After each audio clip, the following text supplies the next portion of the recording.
Oke, kembali lagi ke kepoinsaham.com. Kali ini kita akan membahas analisis laporan keuangan studi kasus dari BFIN semester 1 kemarin. Kemarin kan untuk apa namanya, BFIN sudah merilis ya laporan keuangannya. Kita lanjut aja ke kepoinsaham.com ke artikelnya. Analisis BFIN triwulan 2 tahun 2026 atau semester 1 2026. Jadi ketika membaca laporannya kemarin teman-teman, saya melihat tuh labanya tumbuh, pendanaannya juga lebih konservatif, namun kualitas piutang perlu dipantau. Kenapa nih kok seperti ini gitu? Jadi PT BFIN membukukan laba bersih 828,91 miliar, meningkat dibandingkan semester 1 year on year dari tahun 2025, naik 8,7% dibandingkan periode yang sama tahun lalu.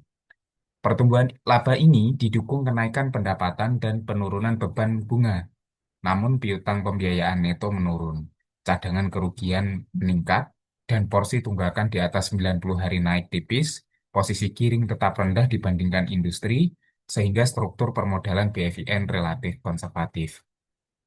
Nah, ini yang perlu digarisbawahi ya teman-teman ya, cadangan kerugian meningkat berarti apa namanya potensi kredit macet juga meningkat seperti itu. Nah, sesuai dengan peraturan POJK, karena saya merilis apa namanya analisis laporan keuangan, di mana ini saya juga menghitung valuasinya, itu saya harus mengungkapkan siapa penulisnya, terus habis itu kepemilikannya, hubungan komersialnya ada atau enggak gitu ya. Jadi disclaimer-nya di sini teman-teman, penulisnya adalah kepoinsaham.com, kepemilikan saham BFIN pada tanggal publikasi ini memang memiliki. Hubungan komersial, sponsor, komisi, atau afiliasi tidak ada. Artikel ini pure sebagai wadah untuk sharing saya sendiri dan jurnal investasi saya, sehingga suatu saat nanti saya buka juga. Artikel ini tidak disusun dari informasi publik untuk edukasi umum. Artikel ini bukan rekomendasi personal, perintah membeli atau menjual, layanan sinyal saham maupun jaminan keuntungan. Jadi pure saya di sini juga masih belajar, kita sama-sama belajar, kita sharing-sharing aja teman-teman. Catatan penting, istilah H2 2026 dalam artikel ini mengacu pada laporan kumulatif 6 bulan atau semester 1 yang berakhir 30 Juni 2026, bukan laba kuartal April sampai Juni secara tersendiri. Jadi memang apa namanya kalau triwulan 2 ya dari meskipun secara arti itu dari bulan April sampai Juni, tapi untuk di laporan keuangan itu dari Januari sampai dengan bulan Juni. Untuk ringkasan utamanya yaitu yang pertama pendapatan dari BFIN naik 3,7% year on year menjadi 3,42 triliun. Laba sebelum pajak naik 8,7% menjadi 1,02 triliun. Sedangkan laba bersih naik juga 8,7% menjadi 828,91 miliar. Piutang pembiayaan bruto naik 2,8% secara year on year dibandingkan dengan tahun kemarin menjadi 33,37 triliun. Tetapi piutang neto turun 1,7% menjadi 22,07 triliun karena porsi pembiayaan bersama dan cadangan meningkat. Jadi, karena ada cadangan kerugian penurunan nilai itu meningkat 1,08 triliun atau 4,65% dari piutang setelah penyesuaian pembiayaan bersama. Terus selanjutnya porsi tunggakan lebih dari 90 hari sekitar 1,23% dari piutang bruto. Naik sekitar 1,09% pada Desember 2025. Giring berbasis pinjaman dan surat berharga sekitar 1,18 kali lebih rendah daripada industri perbankan. Terus simulasi gabungan price to book value dan price to earning value menghasilkan kisaran nilai intrinsik sebesar sekitar 830 sampai 1.275 per saham dengan skenario dasar sekitar 1.050 rupiah per lembar sahamnya. Oke, yang pertama, ketika kita melakukan analisis laporan keuangan, teman-teman, tentunya ini adalah agenda rutin ya yang harus kita lakukan sebagai investor. Minimal setiap setahun sekali, tapi semakin sering juga semakin bagus. Misalkan kita melakukan analisis setiap triwulanan ya. Meskipun teman-teman juga melakukan analisis teknikal, jangan lupa juga melakukan analisis fundamentalnya gitu. Oke, kita lihat pertama dari analisis ekonomi makronya. Data pertumbuhan ekonomi kuartal 2 2026 belum diterbitkan ketika artikel ini disusun pada 1 Agustus 2026. Data terbaru Badan Pusat Statistik menunjukkan ekonomi Indonesia tumbuh 5,61% year on year pada kuartal 1 2026. Kemungkinan untuk yang di kuartal 2 ini akan turun ya teman-teman ya, karena kuartal 1 kemarin itu pertumbuhan ekonomi masih didorong oleh mudik hari raya dan lain sebagainya gitu. Nah, untuk kuartal 2 ini biasanya setelah meningkat tuh akan cenderung melandai gitu. Pertumbuhan tersebut memberi lingkungan yang cukup mendukung permintaan pembiayaan kendaraan, alat berat, modal kerja, dan multiguna. Inflasi pada bulan Juni 2026 tercatat 3,34% year on year. Pada saat yang sama, Bank Indonesia menaikkan BI rate menjadi 5,75% pada Juni 2026. Suku bunga yang lebih tinggi dapat meningkatkan biaya pendanaan, perusahaan pembiayaan, dan memperberat cicilan atau kemampuan membayar sebagian konsumen. Efek terhadap BFIN bergantung pada kecepatan penyesuaian bunga aset, struktur jatuh tempo pendanaan, kebijakan lindung nilai, dan kualitas debitur. Jadi ini memang apa namanya indikator-indikator makro ini berpengaruh secara langsung teman-teman semua. Ketika dia pertumbuhan ekonominya itu tinggi, itu biasanya permintaan kredit juga akan tinggi di lembaga-lembaga pembiayaan seperti itu. Namun ketika inflasinya ini juga tinggi, sehingga BI rate itu ada potensi untuk menaikkan suku bunganya. Sehingga nanti potensi kredit macet juga akan tinggi. Sehingga ketika potensi kredit macet itu tinggi, maka potensi laba bersih dari perusahaan pun juga akan menurun gitu ya. Makanya kita harus melihat secara apa namanya, secara global gitu bagaimana. Nah, ini untuk ringkasannya pertumbuhan ekonomi kita meningkat, tapi ini masih di kuartal 1 ya, masih di triwulan 1 2026 sebesar 5,61%, di mana untuk inflasinya 3,34%, ini udah lumayan tinggi ya. Terus selanjutnya BI rate juga 5,75%. Nah, tentunya ini akan berdampak terhadap kinerja bisnis BFIN. Pertumbuhan ekonomi mendukung kebutuhan pembiayaan, khususnya modal kerja dan investasi.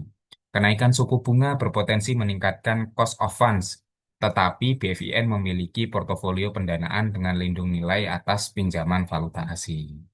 Inflasi dapat menekan daya beli konsumen multiguna dan meningkatkan risiko tunggakan. Jadi, ketika inflasinya tinggi itu risiko untuk kredit macetnya juga akan meningkat, teman-teman. Industri yang melambat, piutang pembiayaan industri hanya tumbuh 2,08% year on year pada April 2026, sehingga kompetisi dan selektivitas kredit menjadi penting. Saya lupa menuliskan di sini, untuk analisis ekonomi makronya di sektor industri otomotif kemarin, penjualan industri otomotif meningkat ya secara year on year. Tentunya ini juga akan berpengaruh bagus terhadap industri pembiayaan, khususnya seperti BVN atau Adira gitu. Nah, ketika kita sudah melakukan analisis ekonomi makro, selanjutnya kita melakukan analisis laporan laba rugi perusahaan, di mana kita ketahui dari laporan keuangan triwulan 2-nya, total pendapatan BFIN meningkat tipis 3,7% dari 3,3 triliun menjadi 3,42 triliun rupiah.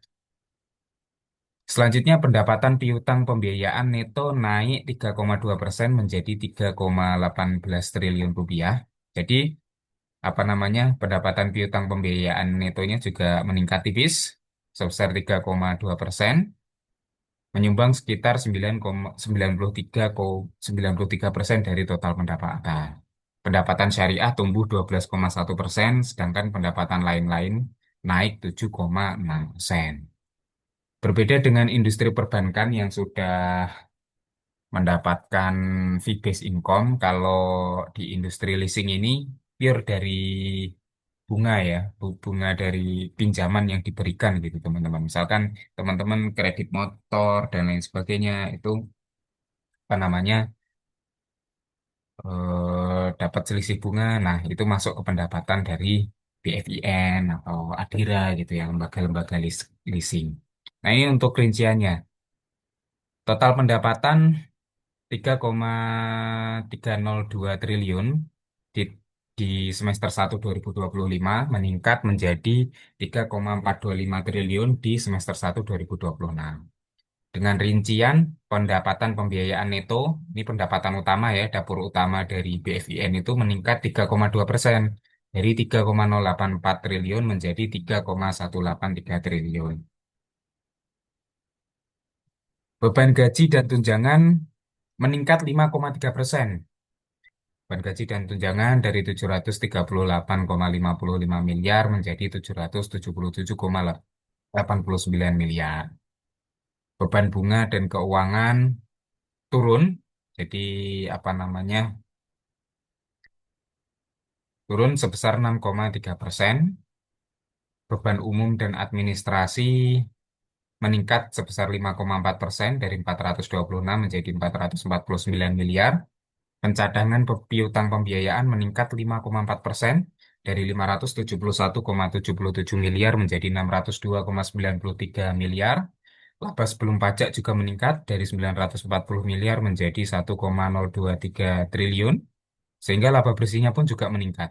Nah, ketika kita cek teman-teman, sebenarnya laba bersih ini selain dari pendapatan yang meningkat tipis tadi, ini juga karena disumbang beban bunga dan keuangannya itu turun signifikan.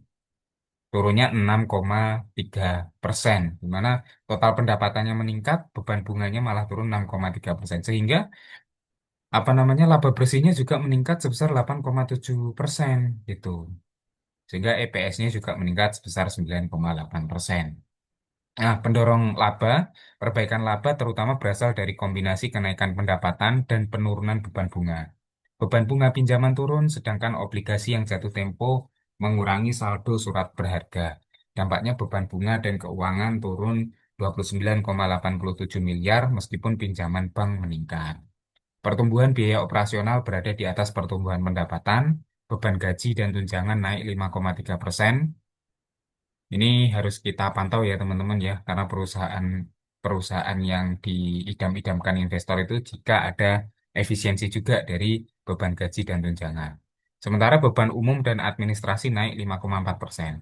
Kondisi ini belum menghambat pertumbuhan laba karena biaya dana menurun, tetapi efisiensi perlu dipantau ketika suku bunga meningkat. Jadi nanti tantangannya kemarin kan BI sudah menaikkan sebesar 100 BPS ya dari 4,75% suku bunganya menjadi 5,75%. Tentunya nanti akan menjadi tantangan di triwulan selanjutnya. Di triwulan 3 itu beban bunganya itu bisa jadi ini akan meningkat gitu. Yang sebelumnya turun 6,3% nanti ada potensi meningkat sehingga akan menurunkan laba sehingga berpotensi akan menurunkan laba di triwulan 3 2026. Selanjutnya untuk kualitas labanya, beban pencadangan piutang pembiayaan naik 5,4% menjadi 602,93 miliar. Kenaikan pencadangan menunjukkan laba tidak diperoleh dengan mengurangi proteksi risiko. Meski demikian, investor tetap perlu menilai apakah kenaikan cadangan sejalan dengan memburuknya tunggakan atau merupakan langkah konservatif manajemen. Hmm. Terus selanjutnya untuk analisis neraca keuangan, setelah kita melihat laba ruginya dari suatu perusahaan, kita melihat kondisi kesehatan perusahaan. Jika kita lihat total aset di triwulan ini turun 1,6% dibandingkan Desember 2025 dan turun 1,1% dibandingkan Juni 2025 menjadi 25,06 triliun. Ini ya, total asetnya di Juni 2026 itu menurun. Piutang pembiayaan itu mencapai 22,07 triliun, turun 1,4% juga sejak akhir 2025 dan 1,7% secara tahunan. Sebaliknya, ekuitas Ekuitas meningkat 4,1% menjadi 10,95 triliun rupiah. Angka Juni 2025 berasal dari laporan keuangan resmi BFIN periode pembanding. Jadi ketika teman-teman melihat laporan triwulanan dari BFIN ini, nanti akan muncul juga pembandingnya year on year biasanya. Untuk piutang pembiayaan, kita cek juga piutang pembiayaan bruto naik 2,8% year on year menjadi 33,37 triliun setelah dikurangi pendapatan pembiayaan yang belum diakui, ditambah biaya transaksi, dikurangi porsi pembiayaan bersama 3,30 triliun, dan dikurangi cadangan 1,08 triliun. Piutang neto menjadi 22,07 triliun. Nah, sebagai investor ini kita juga harus melihat kenaikan atau penurunan piutang neto, teman-teman semua. Jadi, kenaikan dan penurunan piutang neto ini akan berpengaruh langsung terhadap pendapatan perusahaan. Tentunya piutang neto yang semakin meningkat, itu potensi pendapatan di masa depan juga akan semakin meningkat, gitu. Perbedaan antara pertumbuhan piutang bruto dan penurunan piutang neto terutama mencerminkan kenaikan pembiayaan bersama serta cadangan. Pembiayaan bersama dapat memperluas penyaluran tanpa seluruh kebutuhan pendanaan ditanggung neraca BFIN, tetapi bagian pendapatan tentu juga menjadi hak bank mitra. Nah, ini komposisi piutang pembiayaan bruto berdasarkan tujuan. Jadi dari pembiayaan-pembiayaan yang dilakukan oleh BFIN, ini rinciannya. 59,2% untuk modal kerja, 16,8% untuk investasi, untuk merubah 3% dan untuk multiguna 21,1% gitu. Modal kerja merupakan tujuan pembiayaan terbesar sekitar 59,2% dari piutang bruto. Komposisi piutang bruto didominasi pembiayaan modal kerja yaitu 19,75 triliun, diikuti multiguna. Multiguna ini ya bisa digunakan apa namanya biasanya untuk misalkan pinjam di BFIN, tapi dia digunakan selain untuk pembelian motor dan lain sebagainya itu masuknya ke multiguna. Investasi sebesar 5,6 triliun dan murabahah sebesar 995,26 miliar. Dominasi modal kerja membuat kinerja BFIN sensitif terhadap aktivitas usaha konsumen serta siklus ekonomi. Selanjutnya untuk kualitas asetnya, piutang belum jatuh tempo mencapai 79,72%, sedangkan tunggakan 1-30 hari sebesar 16,64%, tunggakan di atas 90 hari berjumlah sekitar 408,97 miliar atau 1,23% dari piutang bruto. Nilai ini meningkat dari sekitar 1,09% pada Desember 2025. Jadi ketika kita lihat nih, untuk profil tunggakan piutang pembiayaan BFIN yang paling dekat itu kan 31 sampai 1 sampai 30 hari belum jatuh tempo itu 79,72%, 16,64%-nya itu akan jatuh tempo 1,30 hari. Saldo piutang tahap 3 setelah penyesuaian pendapatan belum diakui, biaya transaksi dan biaya bersama mencapai 408,97 miliar. Cadangan tahap 3 sebesar 338,29 miliar, setara sekitar 82,7% dari saldo tahap 3. Cakupan tersebut cukup besar, tapi tidak menghilangkan risiko kerugian apabila nilai jaminan atau tingkat pemulihan lebih rendah dari estimasi.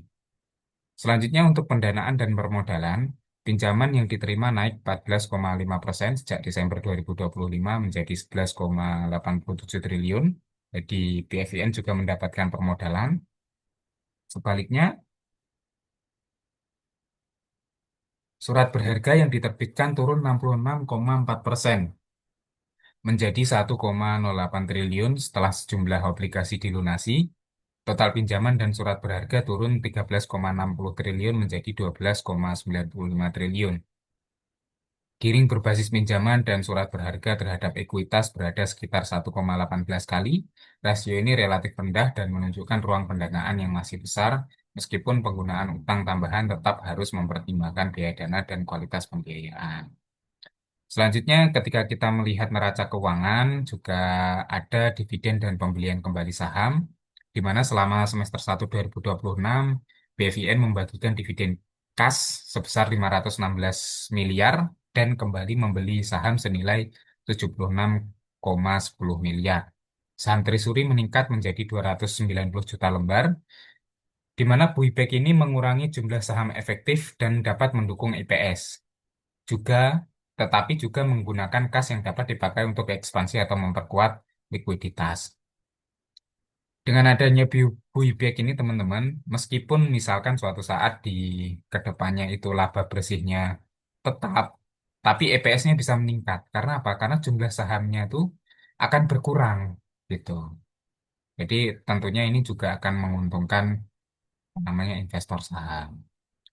Selanjutnya, ketika kita sudah melakukan analisis neraca keuangan, udah ngecek kesehatan perusahaan, kita harus ngecek juga bagaimana sih arus kasnya dia gitu. Diketahui arus kas operasi meningkat tajam menjadi 1,17 triliun dari 112,15 miliar. Perbaikan terutama berasal dari kenaikan penerimaan transaksi pembiayaan dan pembiayaan bersama, serta penurunan pencairan pembiayaan baru menjadi 10,70 triliun dari 11,34 triliun. Jadi ketika kita melihat apa namanya arus kas konsolidasian, ini bisa kita lihat untuk arus kas operasinya meningkat dibandingkan dengan semester 1 2025 untuk arus kas investasinya meningkat juga dari minus 0,06 menjadi minus 0,04 dan untuk pembiayaan pendanaan ini menurun ya, menurun. Arus kas investasi negatif 43,13 miliar terutama untuk aset tetap, aset hak guna dan aset tak berwujud. Nilainya lebih kecil daripada tahun lalu. Arus kas pendanaan negatif 1,29 triliun, perusahaan menerima pinjaman 6,20 triliun dan membayar pinjaman 4,76 triliun, tetapi juga melunasi obligasi 2,15 triliun, membayar dividen 516,23 miliar dan melakukan buyback 76,10 miliar. Jadi alur dari arus kas pendanaan ini, arus kas pendanaan itu alurnya yaitu dia BFIN menerima pinjaman 6,20 triliun, membayar pinjaman 4,76 triliun, tapi juga melunasi obligasi 2,15 triliun. Jadi uang masuk ke perusahaan menerima pinjaman ini uang masuk kan berarti, terus uang keluar karena membayar pinjaman 4,76 triliun, terus uang keluar lagi melunasi obligasi 2,15 triliun, membayar dividen 516,23 miliar dan membiayai buyback 76,10 miliar. Kas dan setara kas akhir periode turun menjadi 1,39 triliun dari 1,55 triliun pada awal tahun. Penurunan kas bukan semata-mata akibat operasi, melainkan terutama karena pelunasan obligasi, dividen, dan buyback saham. Nah, setelah kita melihat mulai dari laba ruginya tadi juga udah lumayan menarik, terus habis itu neraca keuangannya juga menarik, terus dari kas dan setara kas juga menarik. Kita perbandingkan nih dengan industri dan perusahaan pembiayaan sejenis. Apakah dia masih unggul ataukah di rata-rata ataukah di bawah rata-rata dari industri itu ya.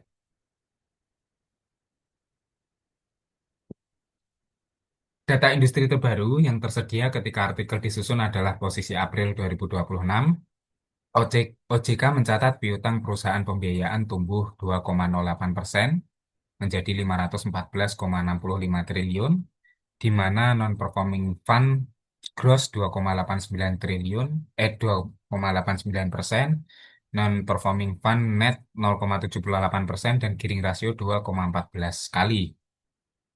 Jika kita lihat pertumbuhan piutang bruto year on year BFIN itu masih di atas industri rata-rata ya, berarti ini bagus, kinerjanya di atas rata-rata industri, gearing rasionya BFIN dihitung dari pinjaman dan surat berharga terhadap ekuitas di bawah industri, indikator pembiayaan bermasalah, tunggakan lebih dari 90 hari, potensi kredit macetnya itu 1,23%, di mana kalau yang industri 2,89%, ini lebih bagus ya daripada industri gitu intinya. Untuk cadangan terhadap piutang setelah penyesuaian 4,65%. Nah, ini tidak dapat dibandingkan.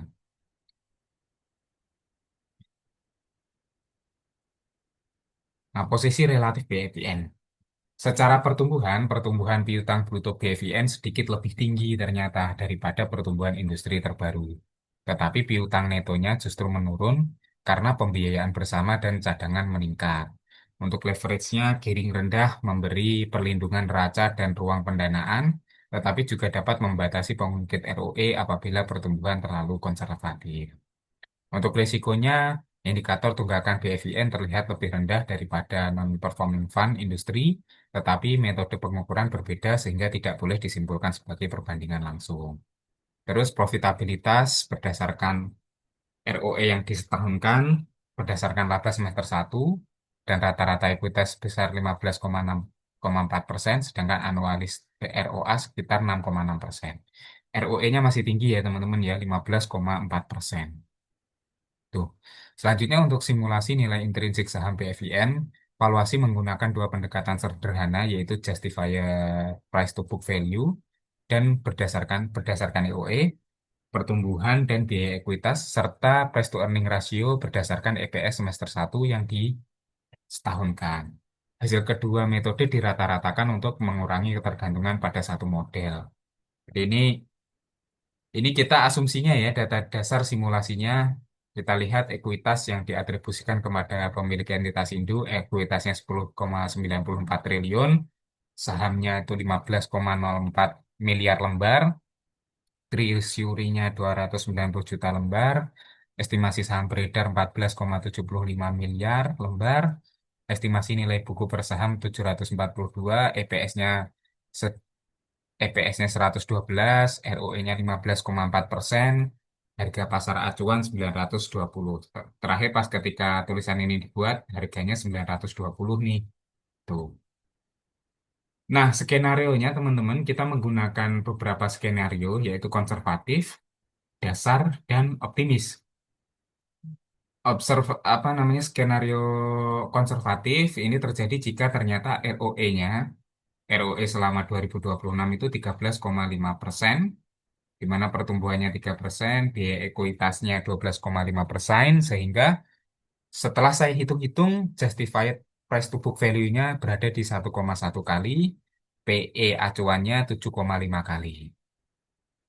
Nah, nilai gabungannya untuk konservatif Rp830 per lembar saham, sampai dengan yang paling optimis 1.275. Nah, ketika kita bandingkan teman-teman, harga pasar 920 ini ternyata lebih besar daripada harga konservatifnya, namun masih lebih rendah daripada harga dasarnya dan harga optimis. Nah, disclaimer-nya ini simulasi bukan target harga ya teman-teman ya, dan tidak menjamin harga pasar akan mencapai angka tersebut. Ini pure dari hitungan matematis saja dan dari berbagai macam asumsi yang digunakan gitu. Meskipun asumsi-asumsinya itu berdasarkan dari sumber-sumber yang sudah terpercaya. Pada harga 920, saham berada di atas skenario konservatif, tetapi di bawah skenario dasar. Namun selisih terhadap nilai dasar tidak boleh langsung dipahami sebagai potensi keuntungan. Nilai akan berubah apabila ROE, biaya dana, kualitas piutang, dividen, dan tingkat suku bunga atau jumlah saham beredar berbeda dari asumsi. Tuh. Ini jadi penghitungan saya itu berdasarkan asumsi-asumsi ya teman-teman ya. Tuh. Nah, risiko utama terhadap valuasi. Kenaikan biaya dana setelah BI rate meningkat. Ini risikonya ya teman-teman ya. Risiko yang em, apa namanya yang paling dekat itu kenaikan biaya dana. Karena memang BI rate di akhir triwulan 2 kemarin pun meningkat signifikan. Bahkan satu bulan itu sampai 100 bps. Pertumbuhan pembiayaan baru yang melambat. Kenaikan tunggakan dan pencadangan, penurunan nilai jaminan kendaraan, alat berat, dan properti. Selanjutnya, risiko likuiditas akibat jatuh tempo pinjaman dan obligasi, perubahan kebijakan dividen dan buyback saham, dan anualisasi laba 6 bulan yang belum tentu mewakili hasil setahun penuh. Jadi, ada potensi pendapatan dari BVN pun menurun di triwulan 3 karena tadi cadangan kerugian penurunan nilainya pun akan meningkat karena BI rate juga meningkat gitu ya. Ada potensi ke sana. Perkembangan lain yang perlu dicermati yaitu entitas anak PT Finansial Integrasi Teknologi menyetujui penghentian kegiatan sebagai penyelenggara LPBBTI pada Januari 2026 dan telah mengajukan pencabutan izin kepada OJK. Nilai aset entitas anak relatif kecil dibandingkan BFIN, tetapi proses penghentian tetap perlu dipantau dari sisi biaya, kewajiban, dan penyelesaian layanan. Apakah memang wajar? Tuh. Jumlah jaringan cabang, pos, dan cabang syariah turun dari 349 menjadi 341 lokasi. Ini juga menjadi perhatian teman-teman. Jumlah karyawan tetap dan tidak tetap juga menurun. Perubahan ini dapat mencerminkan efisiensi jaringan, tetapi dampaknya terhadap penyaliran dan layanan belum dapat dipastikan hanya dari laporan keuangan. Untuk kesimpulannya, BVN mencatatkan pertumbuhan laba 8,7% pada semester 1 2026, meskipun pertumbuhan pendapatan relatif moderat, penurunan beban bunga menjadi penopang penting, struktur pendanaan relatif konservatif dengan gearing sekitar 1,18 kali, dan ekuitas yang terus meningkat. Di sisi lain, piutang pembiayaan neto menurun, cadangan bertambah, dan porsi tunggakan di atas 90 hari meningkat tipis. Arus kas operasi membaik, tetapi sebagian disebabkan pencairan pembiayaan baru yang lebih rendah. Karena itu, investor perlu menilai keseimbangan antara kualitas aset, pertumbuhan, dan efisiensi pendanaan. Terlepas dari itu, simulasi nilai intrinsik menghasilkan kisaran 830 sampai 100 1.275 per saham dengan nilai dasar sekitar 1.050 rupiah. Angka tersebut merupakan hasil model edukasi berdasarkan asumsi, bukan rekomendasi transaksi atau janji keuntungan. Nah, itu untuk materi kita hari ini, teman-teman. Sumbernya, ya jelas saya ngambil dari BRI Finance, laporan triwulan yang terbaru, terus BPS, Bank Indonesia, OJK, dan lain sebagainya. Gitu ya. Oke, kita akan lanjut ke materi selanjutnya di lain kesempatan.